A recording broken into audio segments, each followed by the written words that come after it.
मेरा नाम है मयंक गौतम और आप सभी का स्वागत है आपके अपने हिंदी वाले गुरुजी चैनल में। सबसे पहले तो नववर्ष की आपको हार्दिक शुभकामनाएं। आज चैत्र शुक्ल प्रतिपदा है। आज से सनातन धर्म का या कहा जाए भारतीय नववर्ष का प्रारंभ हो रहा है।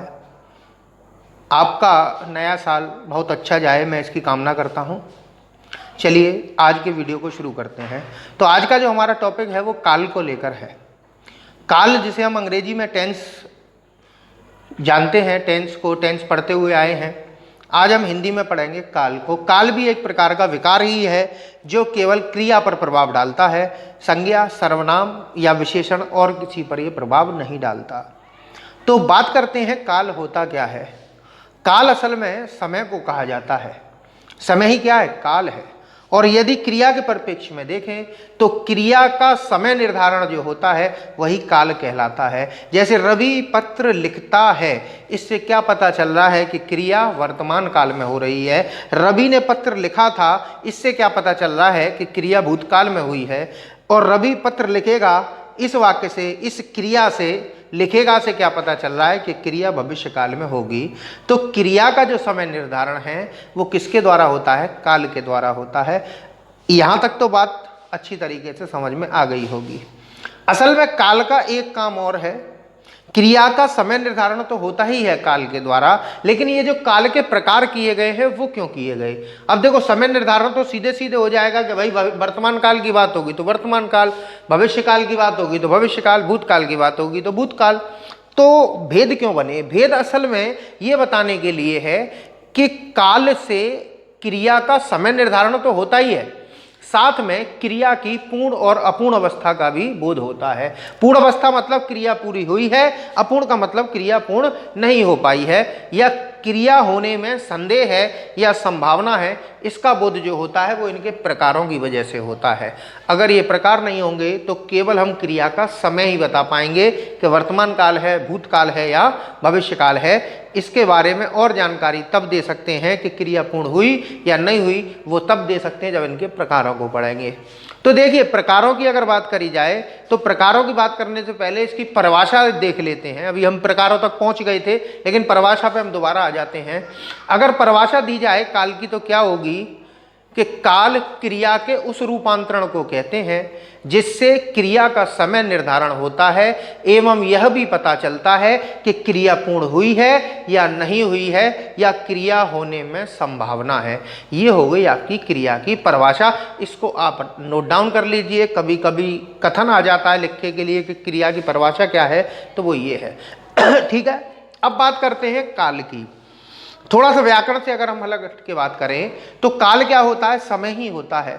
और समय को वैसे तो कोई बांध ही नहीं सकता, समय को कोई नहीं बांध सकता।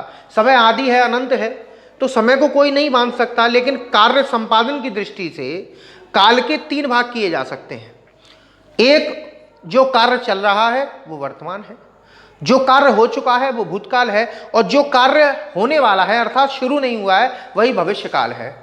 ये एक दूसरे से इस प्रकार से अंतर संयोजित होते हैं कि या तो तुरंत वर्तमान से भूतकाल बन जाता है, तुरंत भविष्य से वर्तमान बन जाता है, और या फिर इसमें लंबा समय लगता है। जैसे अगर बात करी जाए कि हिंदू धर्म में बोला जाता है कि ये जो इस समय है ये कलयुग चल रहा है, अर्थात क्या समय चल रहा है? कलयुग समय चल रहा है। तो कलयुग समय इतना बड़ा है कि ये अभी तक वर्तमान से भूतकाल में नहीं जा पाया। और कभी कभी क्षण की बात होती है, जैसे देखो अभी मैं यहाँ खड़ा था तो ये क्या था? भूतकाल हो गया, और मैं यहाँ आ गया, ये क्या हो गया? वर्तमान हो गया। अब मैं उधर जाऊंगा, ये बात मैंने क्या बोली? भविष्य, और मैं तुरंत आ गया। तो ये क्या है? काल एक दूसरे से अंतर संबंधित होते हैं और तुरंत की तुरंत वर्तमान से भूतकाल बन जाता है या भविष्य काल से वर्तमान आ जाता है। ये इसी क्रम में चलते हैं। बात समझ में आ गई? या इसको ऐसे भी कहा जा सकता है कि जो वर्तमान काल है वो जंक्शन है, या कहा जाए बीचों बीच में स्थित है, जिसके आगे भविष्य है और जिसके पीछे भूतकाल है। तो कभी कभी तो इनके उदाहरण इतने ज़्यादा समान हो जाते हैं कि पहचानना मुश्किल हो जाता है कि वर्तमान काल है या भूतकाल है। तो चलिए शुरू करते हैं आज इनके प्रकारों को लेकर। तो पहले हम वर्तमान, भूत और भविष्य की परिभाषा जान लेते हैं। जैसा कि अभी आपने थोड़ा बहुत जाना, समय क्या होता है, जो चल रहा है वो वर्तमान है, जो हो चुका है वही भूत है, और जो होने वाला है वही भविष्य है। यही इनकी परिभाषा है। अगर इसको क्रिया के परिप्रेक्ष्य में परिभाषा में दें तो वर्तमान काल क्या होता है कि जिस क्रिया के कार्य का वर्तमान काल में होने की सूचना मिले वही क्या है, वर्तमान काल है। भूतकाल क्या है कि जिस क्रिया के पूर्ण होने की सूचना प्राप्त हो जाए वही भविष्य काल है। अर्थात जो क्रिया हो गई वही क्या हो जाती है, भूतकाल हो जाती है। जैसे अभी आप वीडियो देख रहे थे, आपने अपनी पलक झपकी थी, तो पलक झपकना भी क्या हो गया, वो भूतकाल की क्रिया हो गई। बात समझ में आया। भविष्य काल क्या होता है, क्रिया के जिस कार्य से क्रिया के अभी भविष्य काल में किए जाने का बोध हो, यानी कि क्रिया शुरू नहीं हुई है, उसको करने की बात हो रही है केवल, तो वो क्या कहलाएगा, भविष्य काल कहलाएगा। तीनों की बात आपने समझ ली। अब अगर आप देखोगे तो वर्तमान काल के 5 वेद हैं, मैंने 5 वेद लिख रखे हैं। भूतकाल के 6 वेद हैं और भविष्य काल के केवल 3 वेद हैं। इन वेदों को पहले समझ लीजिए। जैसा कि मैंने बताया कि क्रिया समाप्त हो जाना ही क्या है, भूतकाल है। और क्रिया की अगर 2 स्थिति देखें तो क्रिया या तो पूर्ण होती है या फिर अपूर्ण होती है। ठीक है, अगर पूर्ण हो गई तो वो भूतकाल हो जाएगी, इसीलिए भूतकाल के आपको 6 वेद दिखाई दे रहे हैं। और वर्तमान काल में क्रिया के बारे में हमने भेद किए तो हैं, लेकिन अगर पूर्ण की बात करी जाए, पूर्ण वर्तमान काल, आगे जाकर आपको पता चलेगा कि ये आसन्न भूतकाल ही है। आगे जाकर बहुत सी चीजें इसमें पता चलेंगी, इनके बारे में हम बात करेंगे। ठीक है, चलिए एक एक करके इनको हम लेकर चलते हैं। सबसे पहले इन तीनों सामान्यों को खत्म कर लीजिए। सामान्य को खत्म क्यों कर लीजिए, क्योंकि हमने जो बताया था क्रिया का समय निर्धारण करना ही क्या है, काल कहलाता है। और जहां यही पता ना चले कि क्रिया पूर्ण हुई है या नहीं हुई है, उसी को हम कहते हैं सामान्य वर्तमान काल, सामान्य भूतकाल या सामान्य भविष्यत काल। सामान्य वर्तमान का मतलब जहां ये पता ना चले कि क्रिया हो रही है, जहां ये पता ना चले कि क्रिया अभी पूर्ण हुई है, केवल सामान्य जानकारी अगर दी जाती है तो वहीं क्या होता है, सामान्य वर्तमान काल होता है। जैसे कहा जाए कि रवि पढ़ता है या राजू क्रिकेट खेलता है। अब यहां पर आपने पढ़ता है लिखा, चलो मैं एक वाक्य लिख दे रहा हूं, राजू पढ़ता है। अब यहां पर ये बताइए, ये जो पढ़ता है क्रिया आई है, क्या इससे पता चल रहा है कि क्रिया हो रही है? नहीं पता चल रहा। क्या यह पता चल रहा है कि क्रिया अपूर्ण है? नहीं पता चल रहा। क्या यह पता चल रहा है कि क्रिया पूर्ण हो गई या अपूर्ण है? नहीं पता चल रहा। केवल सामान्य जानकारी दी जा रही है कि राजू क्या करता है, पढ़ता है। आपने एक घर में जाकर देखा, एक महिला आपके सामने से निकल के गई, माताजी टाइप की, तो आपने ये सोचा कि ये माताजी क्या करती हैं। तो आपने पूछा, भाई साहब ये क्या करती हैं? कि ये हमारे जो घर में हैं वो खाना बनाती हैं। बनाती हैं, अब बनाती हैं बोला है उसने, इसका मतलब सामान्य जानकारी दी है। ये नहीं कहा कि बना रही हैं, ये नहीं कहा बना चुकी हैं, केवल सामान्य जानकारी दी है। तो ये सामान्य आपका वर्तमान काल कहलाएगा।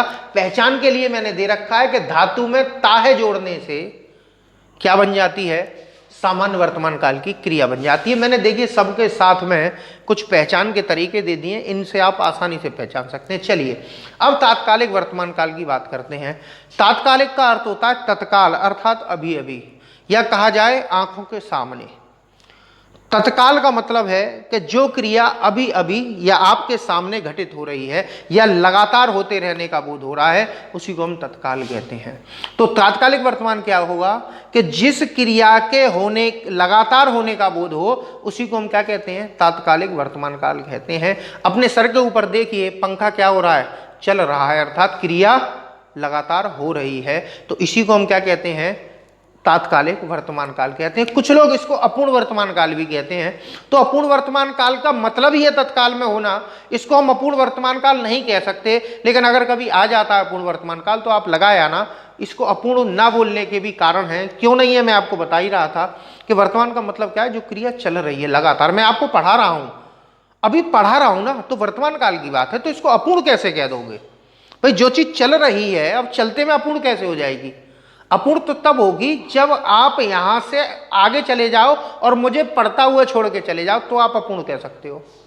ठीक है। अभी तत्काल में कैसे अपूर्ण किया, देखो तो तात्कालिक का मतलब क्या है कि जिस क्रिया के लगातार होते रहने का बोध हो। अब जैसे यही राजू को हमने पढ़ता है बताया था, अब राजू क्या कर रहा है, राजू पुस्तक पढ़ता है, पुस्तक पढ़ रहा है। अब यहाँ राजू क्या कर रहा है, पुस्तक पढ़ रहा है, यहां पर क्रिया के लगातार होते रहने का बोध हो रहा है। अब बात करते हैं पूर्ण वर्तमान काल। पूर्ण वर्तमान काल का मतलब है कि जहां क्रिया की समाप्ति का बोध हो जाए, कहां, वर्तमान में, भविष्य भूत में नहीं, भूत में जाओगे तो भूतकाल हो जाएगा, वर्तमान काल में, कि जहां क्रिया के समाप्त होने की सूचना वर्तमान काल में ही पता चले, उसी को हम क्या कहते हैं, पूर्ण वर्तमान काल कहते हैं। या ऐसे भी कहा जा सकता है कि जो क्रिया अभी अभी समाप्त हुई है। जैसे आपने पूछा एक व्यक्ति से, भाई साहब खाना खा लिया, हाँ भाई साहब खाना खा लिया है, खा लिया है, खा लिया था नहीं, था बोलते ही भूतकाल में चले गए, खा लिया है। तो मैंने यहां पर लिखा है धातु प्लस आ है लगाया जाता है। जैसे अब ये राजू ने पुस्तक पढ़ रहा था, अब हमने थोड़ी देर बाद पूछा, भाई साहब राजू क्या कर रहे हो, भाई साहब पुस्तक पढ़ ली है, पुस्तक पढ़ ली है या पुस्तक पढ़ी है। राजू ने पुस्तक पढ़ी है, पढ़ा है, पढ़ी है, पढ़े है, इस तरीके से आता है। और कभी कभी इसमें चुका है भी आ जाता है, चुका है, चुकी है, चुके, जैसे राजू पुस्तक पढ़ चुका है। बात क्लियर हो रही है, पढ़ी है, चुका है, माने खाना बना लिया है, मैं बाजार से घूमकर आ गया हूं, ये सभी क्या है आपके पूर्ण वर्तमान काल के उदाहरण हैं। बात क्लियर हो गई। जो क्रिया पूर्ण रूप से समाप्त वर्तमान में ही अगर हो गई है तो उसी को क्या कहते हैं, पूर्ण वर्तमान काल कहते हैं। चलिए बात करते हैं संदिग्ध वर्तमान काल। संदिग्ध वर्तमान की बात करी जाए तो संदिग्ध का अर्थ होता है संदेह, और अगला ही आपका उदाहरण है, अगला ही प्रकार है संभाव्य। संभावना, संभाव्य का अर्थ होता है संभावना और संदिग्ध का अर्थ होता है संदेह। तो इसको संदेह वर्तमान और इसको संभावना वर्तमान भी कहते हैं। अब इन दोनों के बारे में थोड़ा समझ लीजिए। संदेह जो होता है वो भूतकाल पे होता है, अर्थात क्रिया के होने पर होता है, और संभावना जो होती है क्रिया के किए जाने पर होता है। संभावना कि क्रिया होगी कि नहीं होगी, अर्थात भविष्यकाल। तो संभावना भविष्यकाल से जुड़ी है और जो संदेह है वो वर्तमान काल या फिर भूतकाल से जुड़ा हुआ है। अब समझिएगा कि संदेह किस बात का, संदेह क्रिया के पूर्ण होने या ना होने का संदेह तो आपका यहां आएगा, कहां पर, भूतकाल में। यहां पर जो संदेह आएगा वो किस बात का आएगा कि क्रिया होती है या नहीं होती है। जैसे अभी थोड़ी देर पहले मैंने उदाहरण दिया था कि एक महिला को आपने देखा, माता के समान बड़ी बूढ़ी सी महिला को देखा, तभी आपके दिमाग में एक बात आई कि ये क्या करती हैं, क्या करती हैं। अब उसका जो उत्तर था उसने क्या दिया कि ये खाना बनाती हैं, ठीक है। अब यहीं पर आप आइए कि असल में संदेह होता क्या है। संदेह होता है हाँ या ना की स्थिति। जब हमारा दिमाग हाँ या ना का उत्तर नहीं दे पाता तभी वहां संदेह इकट्ठा हो जाता है। जैसे रवि पढ़ता है और रवि नहीं पढ़ता है, तो ये हाँ और ना की स्थिति हो गई। और इन दोनों को अगर मैं एक वाक्य में समाहित कर दूं तो वाक्य निकल के आएगा राजू पढ़ता होगा। अब देखकर आपने एक बच्चे को कहा ये पढ़ता होगा, पढ़ता होगा, ये खेलता होगा, ये खाना खाता होगा। अब खाना खाता होगा का मतलब ये खाता है या नहीं खाता, इस बात में संदेह है। तो जहां क्रिया के होने या ना होने में संदेह उत्पन्न हो जाए वही क्या होता है, वर्तमान काल होता है, ठीक है।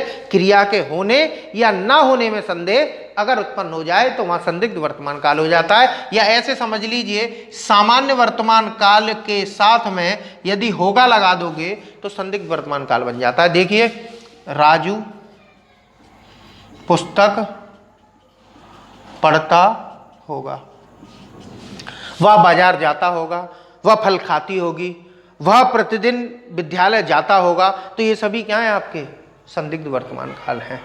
अब संभाव्य वर्तमान काल क्या होता है। संभाव्य वर्तमान काल का अर्थ है संभावना। संभावना क्या होता है, संभावना अनुमान से संबंधित है। हम बैठे बैठे बहुत सारे अनुमान लगाते रहते हैं और जितने भी अनुमान होते हैं वो भविष्य से संबंधित होते हैं। जैसे कोरोना खत्म हो जाए, हम चाहते हैं भाई, सभी लोग चाहते हैं कोरोना खत्म हो जाए, हमारा देश विश्व गुरु पुनः बन जाए, मेरी नौकरी लग जाए, सभी लोग यही चाहते हैं। तो ये क्या है, संभावना हम कर रहे हैं। संभावना है इस चीज में, प्रत्येक में संभावना है क्योंकि हम अनुमान लगा रहे हैं। अब वर्तमान काल में किस बात की संभावना कि क्रिया हुई होगी या नहीं हुई होगी, तो बात यहां आ गई। और क्रिया हो या ना हो, उस बात पर अगर हम संभावना व्यक्त करें तब वो क्या हो जाता है आपका संभाव्य वर्तमान। जैसे अभी बैठे बैठे आप अनुमान लगा रहे हो कि भाई साहब मुझे ब्रेड लाने हैं, अब शायद बाजार खुल गया हो। अब होगा जैसे ही आपने कर दिया तो इधर आ जाओगे, क्योंकि यहां पर क्रिया के होने या ना होने में संदेह है, हमें यह संभावना व्यक्त करनी है। तो यहां पर क्या आएगा, आ हो, अर्थात राजू पढ़ा हो। अगर हो के साथ में जैसे ही गा लगा दोगे पढ़ता होगा, माफ कीजिएगा ये बात थोड़ा गलत हो गया था, राजू पुस्तक पढ़ता होगा, माँ खाना बनाती होगी, तो ये तो यहां था राजू पढ़ा हो, बाजार खुल गया हो। जैसे आपका भाई सुबह दिल्ली के लिए निकला तो आपने क्या पूछा होगा कि दिल्ली पहुंच गया हो, बात समझ रहे हो, पहुंच गया हो। तो यहां पर क्या हो रहा है आपका संभावना व्यक्त हो रही है। अभी भूतकाल की हमने परिभाषा क्या दी थी, अब भूतकाल की तरफ आ जाते हैं। भूतकाल की हमने परिभाषा दी थी कि जिस क्रिया के समाप्त होने का बोध हो जाए वही भूतकाल है। तो समझिएगा कि अगर कोई भी क्रिया समाप्त हो गई तो वो किस में चली गई, भूतकाल में चली गई। तो अभी हम इसको पूर्ण वर्तमान काल को भी भूतकाल में लेकर आएंगे, देखते रहिए आप पूरे वीडियो को। चलिए सामान्य भूतकाल की बात, वही बात जैसा मैंने यहाँ बताया था, जहाँ ये पता ना चले कि क्रिया पूर्ण हुई है, जहाँ ये पता ना चले कि क्रिया अपूर्ण है, केवल सामान्य जानकारी दी जा रही हो, वहीं क्या होता है आपका सामान्य होता है। और अगर भूतकाल को भी इसके साथ में जोड़ लिया जाए तो बन जाता है सामान्य भूतकाल, अर्थात जिस क्रिया के समाप्त होने की सामान्य सूचना पता हो। सामान्य सूचना किस बात की, कि क्रिया भी खत्म हुई है, क्रिया बहुत पहले खत्म हुई थी, या क्रिया खत्म होने में संदेह है। तो अगर ऐसी सूचना ना मिले आपको तो वो क्या कहलाता है, सामान्य भूतकाल। जैसे राजू ने पुस्तक पढ़ी, अब यहां तक अगर मैंने वाक्य छोड़ दिया तो ये केवल सामान्य जानकारी है कि ये भूतकाल में क्रिया हुई है, लेकिन ये नहीं पता चल रहा कि अभी हुई है। देखो पूर्ण वर्तमान काल का मतलब जो क्रिया अभी समाप्त हुई हो, तो क्या यहां पर है दिया है नहीं है, इसका मतलब ये वर्तमान काल वाली बात नहीं हो रही, अर्थात क्रिया वर्तमान में पूर्ण नहीं हुई। अब यहां पर था भी नहीं दिया है, ना ही यहां पर होगा दिया है, केवल क्या दिया है, पढ़ी। तो ये केवल सामान्य जानकारी दी जा रही है, इसीलिए इसको क्या कहेंगे हम, सामान्य भूतकाल। चलिए अब बात करते हैं अपूर्ण भूतकाल। अब यहां से आइए तात्कालिक वर्तमान में। जैसे जब हम घर पर थे तो हमने क्या देखा कि राजू पुस्तक पढ़ रहा है, माँ खाना बना रही है, कुत्ता भौंक रहा है, पंखा चल रहा है, टीवी चल रहा है। अब इन सब क्रियाओं को आपने क्या देखा अपनी आंखों के सामने लगातार होते हुए। अब आप वहां से निकलकर कहीं दूसरे स्थान पर चले गए, क्या आप उन क्रियाओं को पूर्ण छोड़कर आए थे, पूर्ण कर आए थे? कि पंखा चल रहा था उसे बंद करके आए हो, कुत्ता भौंक रहा था तो उसको रोटी देकर आए हो, या माँ खाना बना रही थी वो खाना बना चुकी थी ये देखकर आए हो? अगर देखकर पूर्ण आए हो तो बात खत्म ही हो जाती है। लेकिन अगर क्रिया ऐसी की ऐसी आप छोड़े आए तो वही क्रिया क्या कहलाएंगी, अपूर्ण कहलाएंगी। और भूतकाल का मतलब है क्रिया के समाप्त होने का। तो जहां क्रिया के समाप्त होने का बोध ना हो वहीं अपूर्ण भूतकाल हो जाता है। जैसे अब आप उस बात को अगर मैं आपसे पूछूंगा कि माँ क्या कर रही हैं, तो माँ खाना बना रही थी, कुत्ता भौंक रहा था, तो भौंक रहा था, भौंक चुका नहीं था। तो सीधी सी बात है, यहाँ क्या बन जाएगा, मैं एक ही वाक्य को लेकर चल रहा हूं, राजू पुस्तक पढ़ रहा था। बात क्लियर हो गई आपका, राजू पुस्तक पढ़ रहा था। और जब पढ़ रहा था तो वहां पर तो तत्काल था, पढ़ रहा है, जब आप देख रहे थे सामने। अब आप उस स्थान पर नहीं हो, दूसरे स्थान पर हो, तो वो क्रिया भूतकाल हो गई, और भूतकाल में वो क्रिया अपूर्ण रह गई थी, इसीलिए उसको हम अपूर्ण भूतकाल कहेंगे। अब बात करते हैं पूर्ण भूतकाल।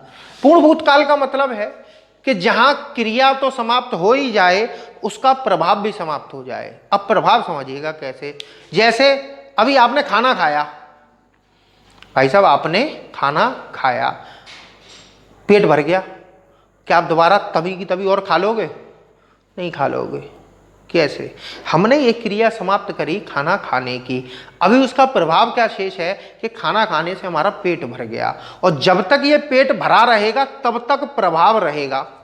उसी तरीके से हम पढ़ रहे हैं, पढ़ने से हमारे दिमाग में थोड़ी सी थकान आई, तो जब तक वो थकान खत्म नहीं हो जाएगी तब तक आप पढ़ना क्रिया दोबारा नहीं कर पाओगे, नहीं कर पाओगे ना।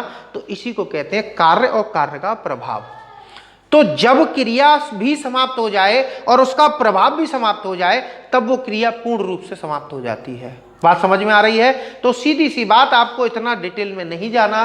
पूर्ण भूतकाल का मतलब है कि वह क्रिया जिसकी पूर्ण समाप्ति का बोध हो जाए वही क्या है? पूर्ण भूतकाल है। और इससे यह पता चलता है कि क्रिया अभी नहीं, बहुत पहले ही समाप्त हो गई थी, उसको हम पूर्ण भूतकाल कहते हैं। जैसे ये वाक्य है, इसी को यहां उतार दीजिए। बस अंतर क्या आएगा कि राजू ने पुस्तक पढ़ी थी, मैंने खाना खाया था। अभी आप कहो, आपका मित्र आया आपसे कह रहा है भाई साहब खाना खा ले, आपने क्या बोला? तो भाई साहब मैंने अभी खाना खाया है। जैसे आप बोलोगे मैंने खाना खाया है तो वो आपसे फिर नहीं कहेगा दोबारा। अब आप बोलो भाई साहब मैंने खाना खाया था, तो तुरंत कहेगा भाई अब तो भूख लगी आई होगी, फिर खा ले। होगा कि नहीं होगा? मैंने पुस्तक पढ़ी थी, पढ़ी थी मतलब बहुत देर हो गई पढ़े हुए, अब दोबारा पढ़ो। अब आपके पिताजी आएंगे, बेटा पढ़ ले। पिताजी अभी पुस्तक पढ़ी है, अभी पढ़ी है। पढ़ी है का मतलब अभी पढ़ के चुका हूं, तो वो अभी खत्म हुई है, तो पूर्ण वर्तमान काल है। और पढ़ी थी का मतलब पढ़ लिया बेटा, दिमाग भी फ्रेश हो गया, अब दोबारा पढ़ो। बात क्लियर हो रही? चलिए अब आसन्न भूतकाल की बात करी जाए तो आसन्न भूतकाल और पूर्ण वर्तमान काल एक ही चीज है। कभी ये आपको एक ऑप्शन में नहीं मिलेंगे, एक ही प्रश्न में नहीं मिलेंगे। और अगर आ जाएं तो उसके लिए भी मेरे पास में एक ब्रह्मास्त्र है, बताता हूं अभी, पहले समझ लीजिए। आसन्न का अर्थ होता है निकट। जो क्रिया अभी अभी समाप्त हुई है अर्थात निकट में समाप्त हुई है वही क्या है? आसन्न भूतकाल है। और अभी हम पूर्ण वर्तमान काल में भी यही परिभाषा लेकर आए थे। तो अब यहां अंतर कैसे करेंगे वो समझिएगा। तो आसन्न भूतकाल का पहले मैं वाक्य लिख दे रहा हूं। देखिए, राजू ने पुस्तक पढ़ी है। मैंने सेम वाक्य लिख दिया। देखो, राजू ने पुस्तक पढ़ी है, राजू ने पुस्तक पढ़ी है, राजू पुस्तक पढ़ चुका है, राजू पुस्तक पढ़ चुका है। कोई अंतर दिखाई दे रहा है? नहीं दिखाई दे रहा। अब समझिएगा कि फिर अब अगर दोनों ऑप्शन आ जाए तो वैसे तो एक ही ऑप्शन आएगा, या तो पूर्ण वर्तमान काल देगा ऑप्शन में या आसन्न भूतकाल, क्योंकि ये दोनों एक ही चीज है। ठीक है, अब बात करते हैं कि अंतर कैसे होगा। तो अंतर समझने के लिए छोटी सी बात है कि अगर दो जुड़वा भाई हैं तो उनमें अंतर कैसे करोगे? स्वाभाविक सी बात है कि एक जो जुड़वा होगा उसके कोई निशान बना देंगे जिससे पहचान हो जाए कि हाँ भाई ये वो है, ये वो है, ये श्याम है, ये राम है। ऐसी तो करेंगे। तो इनमें भी एक चिन्ह दे देते हैं कि राजू ने अभी, यहां क्या कर देंगे? अभी और जोड़ देंगे। तो ये जो अभी है निकट है। अगर आसन्न भूतकाल की बात होगी तो अगर वाक्य में दोनों ही ऑप्शन मिल जाएं आपको, पूर्ण वर्तमान काल और आसन्न भूतकाल, और जहां आपको अभी मिला दिखाई दे तो समझ लेना वहां पर आसन्न भूतकाल लगाना है। ठीक है, अब ये बताइए कि वो दोनों जो भाई थे राम और श्याम, जब वो साथ थे तभी तो चिन्ह की आवश्यकता पड़ रही थी। और जब एक ही हो तो, जैसे एक चला गया विदेश तो दूसरा की जरूरत है चिन्ह की क्या? नहीं है। तो याद रखिएगा, इस अभी की आवश्यकता तब पड़ती है जब ये दोनों ऑप्शन में होते हैं। अगर दोनों ऑप्शन में नहीं है तो इसकी भी आवश्यकता नहीं है, जो दिखाई दे वो लगा दो। ठीक है, चलिए अब आ जाओ संदिग्ध भूतकाल। संदिग्ध अभी हम पहले ही जान के चुके थे। संदिग्ध का मतलब होता है क्रिया के संदेह होना। यहां पर संदेह जो था संदिग्ध वर्तमान काल में, वो इस बात का संदेह था कि क्रिया होती है या नहीं होती है। देखो, पढ़ता है या नहीं पढ़ता है, माँ खाना बनाती है या नहीं बनाती है, उस बात में जो संदेह हो रहा था वहां पर तो था संदिग्ध वर्तमान। यहां पर यह है कि क्रिया के समाप्त होने में संदेह, कि क्रिया हुई थी या नहीं हुई थी, इस बात में संदेह है। अर्थात राजू ने पुस्तक पढ़ी थी या नहीं पढ़ी थी, इस बात में अगर आप संदेह लाओगे तो वो क्या कहलाएगा? संदिग्ध भूतकाल। तो इसका जो वाक्य बनेगा वो ये बनेगा कि राजू ने पुस्तक पढ़ी होगी। ठीक है, ये होगी से हो क्या रहा है? ये होगी से दो वाक्य निकल के आ रहे हैं। राजू ने पुस्तक पढ़ी थी, राजू ने पुस्तक नहीं पढ़ी थी। इन दोनों वाक्यों को ए स्थान पर अगर हम एक वाक्य प्रयोग करेंगे तो वो बात संदिग्ध की होगी, और संदिग्ध क्या हो जाता है? राजू ने पुस्तक पढ़ी होगी। बात क्लियर हो गई? चलिए अब बात करते हैं, अगला है आपका हेतु हेतु मद भूतकाल। अब हेतु हेतु मद भूतकाल क्या है? वैसे इनका ये मुख्य भेद नहीं है, लेकिन फिर भी इसको यहाँ पढ़ाया जाता है क्यों? परीक्षा में प्रश्न यहाँ से बहुत आता है। पहले यहाँ समझ लीजिए, यहाँ पर देखिए 2 बार हेतु हेतु लिखा हुआ है। 2 बार हेतु हेतु लिखने का मतलब है कि एक हेतु का अर्थ है कारण और एक हेतु का अर्थ है कार्य और मद का अर्थ है संबंध। असल में यहां पर कारण और कार्य का संबंध पाया जाता है। एक क्रिया दूसरी क्रिया पर आश्रित होती है, जिसमें पहली क्रिया कारण होती है और दूसरी क्रिया कार्य स्वरूप होती है। अर्थात भूतकाल में यदि पहली क्रिया पूर्ण हुई होती, अर्थात कारण हुआ होता पूर्ण, तो दूसरी क्रिया भी पूर्ण हो जाती, अर्थात कार्य भी हो जाता। अर्थात कारण अगर पूर्ण होगा तो वर्तमान का वो भूतकाल में अगर कारण पूर्ण हुआ होता तो वर्तमान काल में ये जो आपकी कार्य है या क्रिया है वो भी पूर्ण हो गई होती। तो बात समझ में आई? यहाँ कारण और कार्य का संबंध पाया जाता है। यानी कि कहने की बात है कि तुम पढ़ते तो पास हो जाते। देखो मैंने ते लिख रखा है, तुम पढ़ते तो पास हो जाते। अर्थात कारण क्या था? पढ़ना, और क्रिया क्या थी? पास होना। तो पहली क्रिया पूर्ण नहीं हुई, इसलिए ये वाली क्रिया भी पूर्ण नहीं हुई। तुम पढ़ते तो पास हो जाते, मुझ पे रुपए होते तो मैं अमेरिका घूम आता। ठीक है, बात समझ में आ रही है? तुम आए होते तो मैं तुम्हारे साथ जाता, मेरे पे पैसा होता तो मैं मकान बनवा लेता, मेरे पर गाड़ी होती तो मैं इधर चला जाता, मैं उधर चला जाता, मैं मुख्यमंत्री होता तो मैं ये कर देता। तो ये सभी क्या है? आपकी कारण कार्य का संबंध आ रहा है। तो इसको याद रखिएगा कि तुम पढ़ते, अगर इतना भी वाक्य आ जाएगा तुम पढ़ते, तब भी आपको हेतु हेतु मत भूतकाल ही लगाना पड़ेगा। तुम पढ़ते तो पास हो जाते, तुम आते तो मैं जाता। ठीक है, चलो अब बात करते हैं यहाँ भविष्यकाल की। भविष्यकाल का मतलब कि जो क्रिया अभी शुरू ही नहीं हुई है वही क्या है? आपका भविष्यकाल है। अर्थात जिस क्रिया के किए जाने का बोध या किए जाने की बात भविष्यकाल में की जाती है वही क्या है? भविष्यकाल है। अब समझिएगा जरा, हम अंग्रेजी में पढ़ते आए हैं पूर्ण भविष्यकाल, जिसे परफेक्ट बोलते हैं, कंटिन्यूस भविष्यकाल, या कहा जाए जिसको हम तात्कालिक भविष्यकाल हिंदी में कह सकते हैं, यानी कि कहा जाए फ्यूचर कंटिन्यूस टेंस कहते हैं, या परफेक्ट कंटिन्यूस फ्यूचर में भी आता है। तो पहले ये समझिए, जब क्रिया शुरू ही नहीं हुई है तो उसको पूर्ण और अपूर्ण आप कैसे कह सकते हो, या उस क्रिया को लगातार किए जाने की बात कैसे कह सकते हो? असल में जो क्रिया शुरू नहीं हुई है उसमें एक ही काम किया जा सकता है, या तो उसकी सामान्य जानकारी दी जा सकती है या फिर संभावना व्यक्त की जा सकती है। क्रिया के पूर्ण किए जाने की संभावना, संभावना मतलब अनुमान। बात समझ में आ रही है? तो यहां पर हम पूर्ण अपूर्ण को क्यों नहीं लेकर आते? क्योंकि जब क्रिया शुरू ही नहीं हुई है तो पूर्ण कैसे करोगे? ठीक है, तात्कालिक क्यों नहीं लेके आते कि जो क्रिया शुरू ही नहीं हुई है उसको लगातार कैसे करोगे? तो बात क्लियर हो गई। चलिए बात करते हैं सामान्य भविष्यकाल, अर्थात जिस क्रिया के किए जाने की सामान्य बात कही जाए कि हाँ ये क्रिया हमें करनी है। जैसे रवि पुस्तक पढ़ेगा, अब इसमें तो कोई दोहराई नहीं है कि ये क्रिया वो करेगा। इसी तरीके से मैं आगरा जाऊंगा, वह दिल्ली जाएगा, वह थोड़ी देर में नहाएगा, ये अगले प्रधानमंत्री बनेंगे।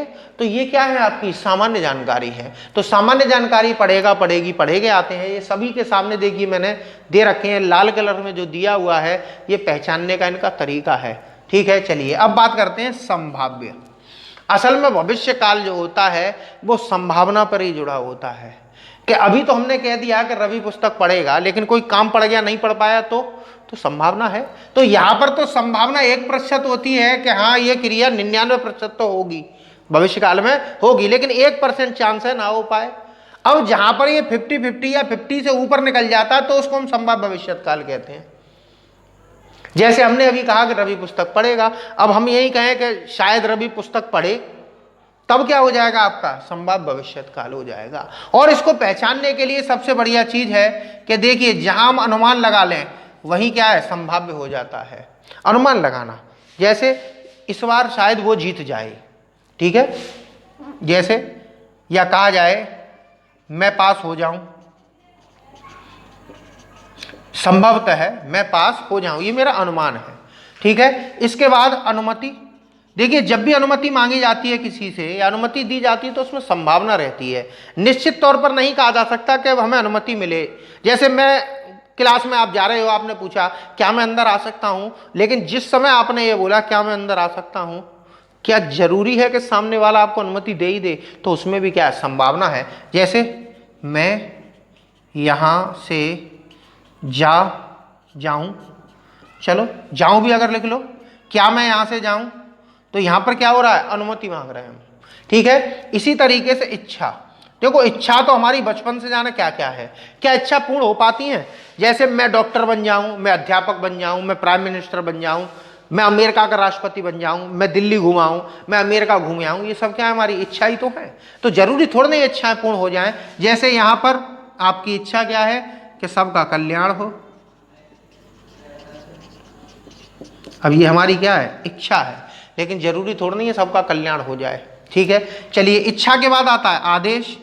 अब आदेश की बात करी जाए तो आदेश में भी कहीं ना कहीं संभावना छुपी होती है। जैसे विद्यालय में अध्यापक ने कहा कि कल सभी को पाठ याद करके आना है, लेकिन भाई साहब उसे भी पता है कि जरूरी नहीं है कि सब के सब याद ही करना है, तो उसमें भी क्या है? संभावना है।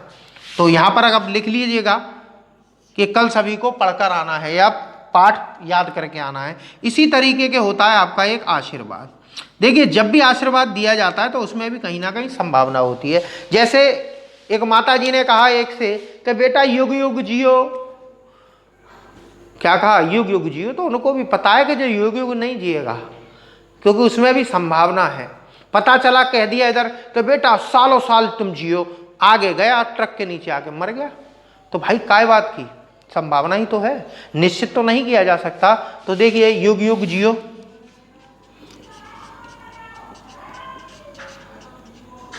जियो की जगह मैं जियो लिख रहा हूं, जियो, जियो की सिम की जियो होगा यहां पर। चलिए कई चीजों में आशीर्वाद होते हैं। जैसे किसी ने आशीर्वाद दिया बेटा डीएम बन जा, अब डीएम का वो चपरासी भी नहीं बन पा रहा।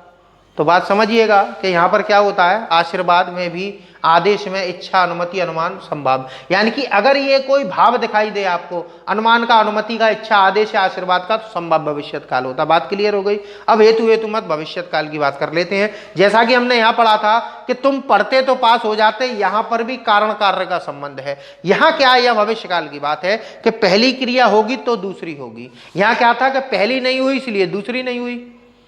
ठीक है, यानी कि अगर क्रिया भूतकाल में हो जाती तो दूसरी क्रिया भी हो जाती। यहां का मतलब कि एक क्रिया होगी तो दूसरी होगी। जैसे तुम पढ़ोगे तो पास हो जाओगे, तुम पढ़ोगे